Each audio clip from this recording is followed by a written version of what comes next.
Hello everyone. Thank you so much for this book launch opportunity at CIES. I'm Hyun-Kyung Roh, Associate Professor of Higher Education at the University of North Texas. Our book is about gender equity issues in STEM disciplines in higher education through international perspectives. As the title indicated, we try to address three parts across multiple national case studies about policy, institutional culture, and individual choice. Please let me introduce my co-editors. Dr. Frank Fernandez, Assistant Professor of Higher Education at the University of Florida, and Liz Ramon, a doctoral student in Higher Education program at the University of North Texas. First of all, I would like to emphasize that this book has an open access, so we hope that many scholars, students, and policymakers in different countries can have access to read this book. This book includes the analysis of cultural, political, institutional, and individual factors which contribute to the continued global issue of female underrepresentation in STEM undergraduate education. This book includes 11 chapters by addressing different national case studies, by including Australia, Chile, China, Germany, Hong Kong, Kazakhstan, South Africa, Taiwan, UK, US, and also international comparison. The introduction chapter, we address the motivation of our book and include a summary of each chapter. We divided chapters into two sections. The part 1 is the demographic trends and national initiatives, which we try to address government-funded STEM policies and programs by including each country's historical and cultural context. And part 2 is a women's choice and university context, which include more individual women undergraduate student experiences and success in STEM, and we try to more focusing on different sub-academic disciplines and different university contexts. Part 1, we started with an international comparison.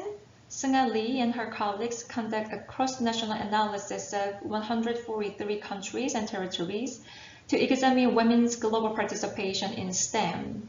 Seung-Ah will offer a brief summary of their chapter at the end of this video.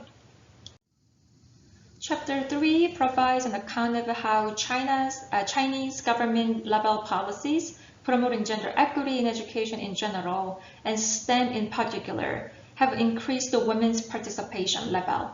Policies for compulsory education and enrollment quotas are discussed in the context of women students' learning and global market outcomes in China. Chapter 4 addressed the expansion of higher education in Taiwan as it relates to the improved participation of women in STEM undergraduate education and in the STEM labor market. Dr. Fu and colleagues find evidence that women in Taiwan are still likely to self-select out of STEM during upper secondary and higher education. Chapter 5 examines the ways the number of women of color residents who obtain STEM baccalaureate degrees varies by access to local higher education opportunities in the United States. We incorporate a discussion of additional challenges that women of color have faced in terms of the structural barrier of geographic disparity in education opportunities in US. In Chapter 6, we address gender disparity in STEM undergraduate enrollment in England, including enrollment at prestigious Russell Group universities. We start our Part 2 by the case of Chile. In the Chapter 7, Dr. Kim and Salis address how women have experienced discrimination and stereotyping in Chile and how women remain underrepresented in STEM by analyzing historical enrollment data. In Chapter 7, Dr. Dustel and Fernandez focused on the persistence of gender inequality in undergraduate engineering education in Germany. Dr. Dustel will present their chapter briefly at the end of this video. In Chapter 9, Dr. Cohen-Miller and her colleagues highlight ways the legal and political reforms have benefited women but have not changed the cultural norms and expectations for women in STEM disciplines in Kazakhstan.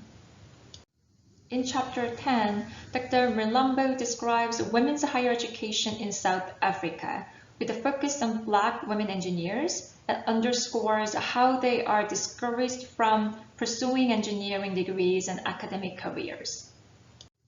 In Chapter 11, the authors illustrate how collaboration between stakeholders, such as academia, government, industry, and across programs, aids in the recruitment and retention of women students and faculty in engineering in Australia. In Chapter 12, Dr. Tang and colleagues offer insights about the critical role pre-service STEM teachers for more gender equitable future in STEM in Hong Kong. We hope that this video can encourage our readers to learn more about gender equity in STEM undergraduate education through international perspectives. We really appreciate our chapter authors' hard work and insight for this book. And we also want to express our appreciation for our editorial team at Routledge, Ellie Riot, and Anna Mary Goodall. Thank you so much. Hello everyone. I want to introduce you the paper I have written together with Frank Fernandez. I'm Jennifer Dusdahl. We wrote the paper examining gender inequality in German engineering, considering the importance of interest, perceptions, and choice.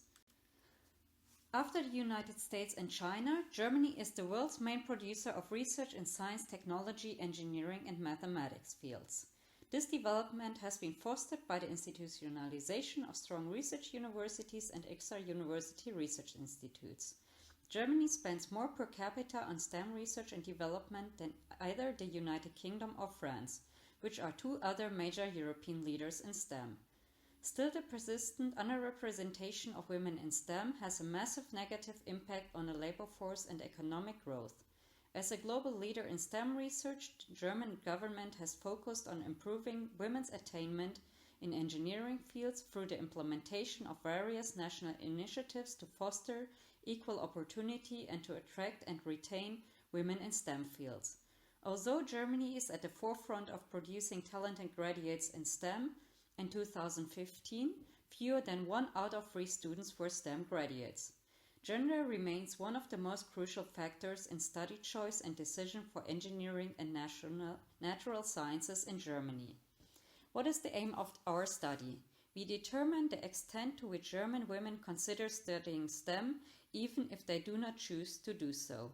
We then seek to examine reasons, interests, perceptions, and choices why women may choose or opt out of studying engineering and offer implications for recruiting women into engineering. Finally, we highlight promising policies and practices to attract women into STEM. The data we are using is the panel of secondary school leavers of the German Center for Higher Education Research and Science Studies. We use the second wave data to examine women in engineering as a subset of STEM. Our main results include a figure on the percentages of secondary school leavers who considered studying engineering at a university or University of Applied Sciences, and a table on the reasons high school leavers decided not to start an engineering degree. Our conclusion is the following. It remains difficult to disentangle the actual reasons for sustained gender differences in STEM empirically. Future research should include the use of multiple data sources, methods, and longitudinal data to investigate why women are underrepresented in STEM, as well as changes in occupational preferences. Second, higher education research needs to tackle 3 problems: the definition and measurement of dropout, the clarification of the individual, institutional, and social causes, and dangers of above-average dropout of specific risk groups, including women. Third, we suggest that it is necessary to consider individual perceptions, motivations, and choices when examining national gender disparities in STEM. This paper demonstrates that Germany has an opportunity to maintain and expand its considerable scientific STEM excellence by pursuing greater gender equality in STEM higher education. Thank you very much.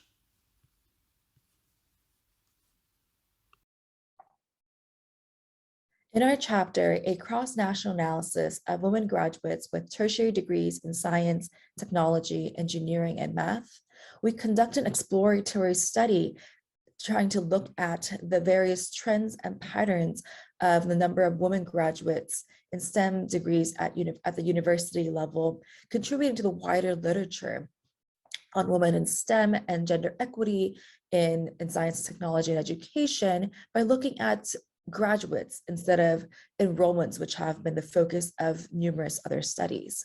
So in this exploratory study, we draw upon data from UNESCO and the World Development Indicators to explore the questions of what percentage of women graduates have obtained STEM degrees, and how does this compare to men graduates within STEM fields? And second, what percentage of STEM graduates are women relative to men? As when we conduct this exploratory study, we find that, of course, consistent with the literature and expectations, that there is a significantly higher percentage of men graduating from STEM fields compared to those that of women. However, the percentage of men graduating in STEM have been decreasing in the past few years compared to the number of women, the percentage of women that's been increasing in terms of acquiring STEM degrees.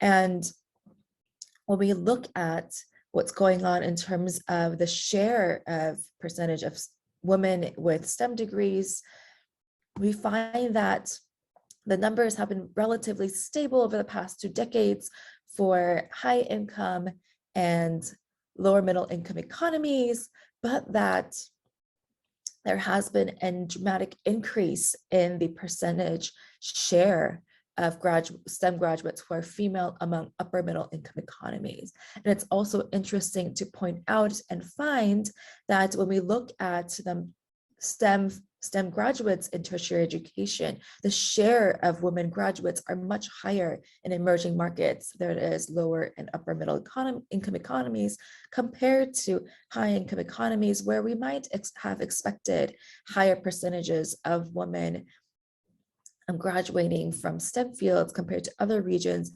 as the campaigns around women in STEM and efforts to increase the number of women entering STEM fields have been quite prominent in advanced economies in the past few decades, around efforts around diversity, inclusion, and equity in higher education.